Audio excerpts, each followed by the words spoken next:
न रुके है पैर कभी, न हिम्मत कभी हारी है, छेड़ा था मैं जो दौड़ वो सफर आज भी जारी है। সবাই বলে আমার এখানে এসে খুব ভালো লেগেছে। কার ভালো লাগে রাত্রির 12টার সময় বাড়ি থেকে 70 কিলোমিটার 80 কিলোমিটার দূরে এখানে এই ঠান্ডা বুঝতে পারিনি এত, সেখানে এসে কার ভালো লাগে। কিন্তু আমি তো চেয়েছিলাম এই দিনটা যে আমি মানুষের সামনে যাব, মানুষের সামনে পারফর্ম করব, মানুষকে তার ইমোশনগুলো ফেরত দেব। ইমোশন মানে কান্না, হাসি, আনন্দ, দুঃখ। মানুষই মানুষের গল্প দেখবে আমার কিছু কাজের মধ্যে দিয়ে। আমি দেখতে দেখতে বাংলা সিনেমা ইন্ডাস্ট্রিতে 24 বছর কাটিয়ে দিলাম। 25 বছর আমার কেরিয়ার হবে আগামী 1 জুন, 25 বছরে পড়বে। পথ এত সোজা ছিল না, কারণ আপনারা যেরকম আপনাদের বাড়ি কলকাতা থেকে 80 কিলোমিটার দূরে, তেমনি ঠিক আমার বাড়িও কলকাতা থেকে 75 কিলোমিটার দূরে। আমার থেকে 90 কিলোমিটার দূরে যারা আমার পিছনে বাজাচ্ছে ওদের বাড়ি বসিরহাটে। আমার বাদুড়িয়া থানার অন্তর্গত আরবেলিয়া গ্রাম, ছোট্ট গ্রাম আমার। সেইখান থেকে আমি কলকাতা এসেছিলাম 96 সালে বাবার হাত ধরে। 96 থেকে 2002 সাল আমি ব্যারাকপুরে ছিলাম, অর্থের কারণে কলকাতায় ঢুকতে পারিনি। তারপর 2000 সাল থেকে কলকাতা আমায় জায়গা দিয়েছে এবং আমি এই 2024 সাল অবধি সেখানে কাজ করছি।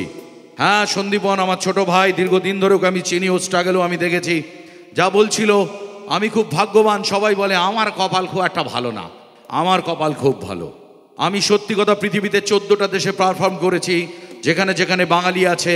আবারও যাব এই ভারতের সীমা পেরিয়ে খুব শীঘ্রই অনুষ্ঠান করতে।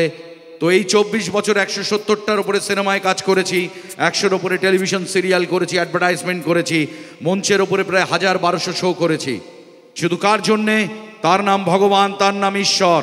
সেই ঈশ্বরের নাম কখনো ভগবান, কখনো আল্লাহ, কখনো জিসাস ক্রাইস্ট, কখনো বুদ্ধা, কখনো বায়গুরু, তারাই। কিন্তু তিনি তো আর আমার সামনে এসে দাঁড়াননি বা হাতে করে আমাকে কোনো কাজ করে দেননি।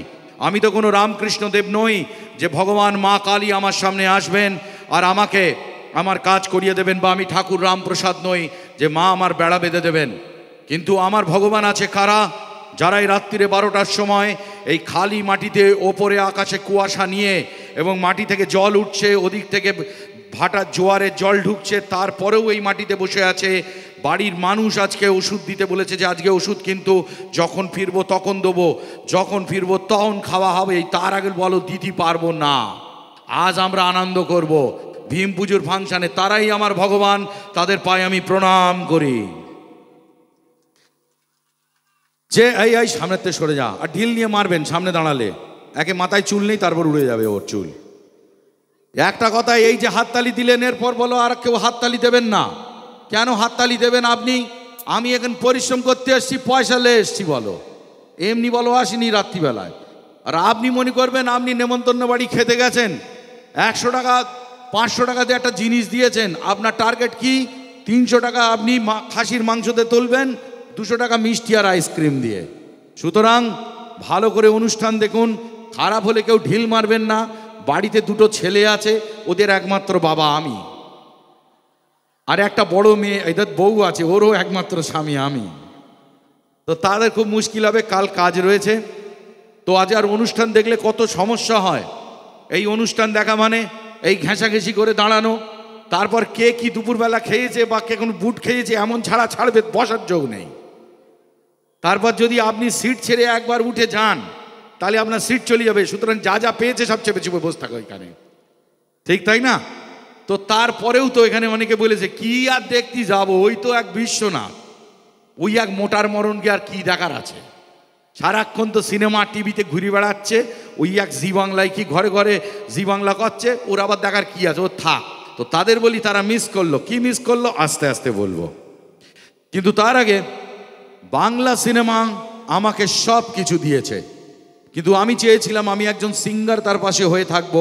আমি যখন বড় হয়েছি 90-এর দশকে, তখন মাথার উপরে যারা সিঙ্গাররা ছিল তারা সবাই কণ্ঠশিল্পী।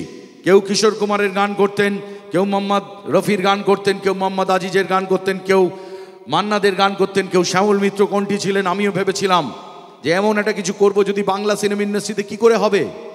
আমি 97 সালে সবার প্রথম বাংলা সিনেমায় টালিগঞ্জে যাই। 97 সালে গিয়ে প্রসেনজিৎ চ্যাটার্জিকে আমি চুল আজরাতে দেখেছিলাম, দিয়ে আমার হাওয়া বেরিয়ে গিয়েছিল। আমি 95 সালে বসিরহাট থেকে বাদুড়িয়া থেকে পালিয়েছিলাম শুধু মিঠুন চক্রবর্তীকে একবার চোখের দেখা দেখবো বলে।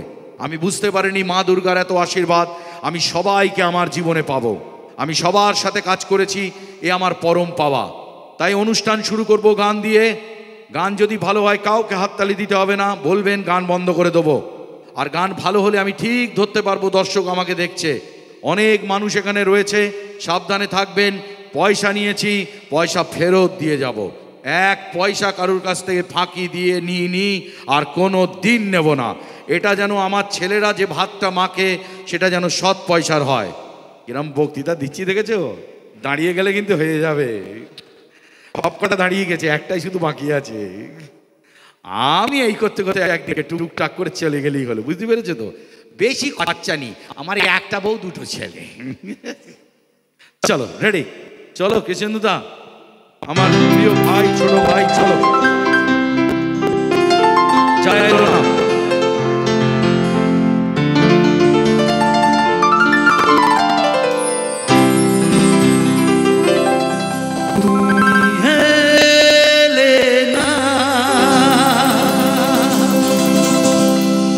কেন হেলে না ভাঙা ভাঙা মন আমার কি পেল?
সন্ধ্যাবেলা, এই শ্রাবণের সন্ধ্যাবেলা তুমি এলে না, কেন এলে না, তুমি এলে না, কেন এলে না, তুমি এলে না, কেন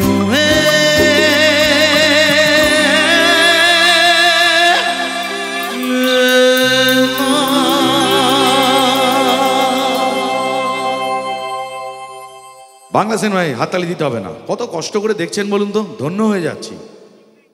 বাংলা সিনেমা আমাকে অনেক সুযোগ দিয়েছে।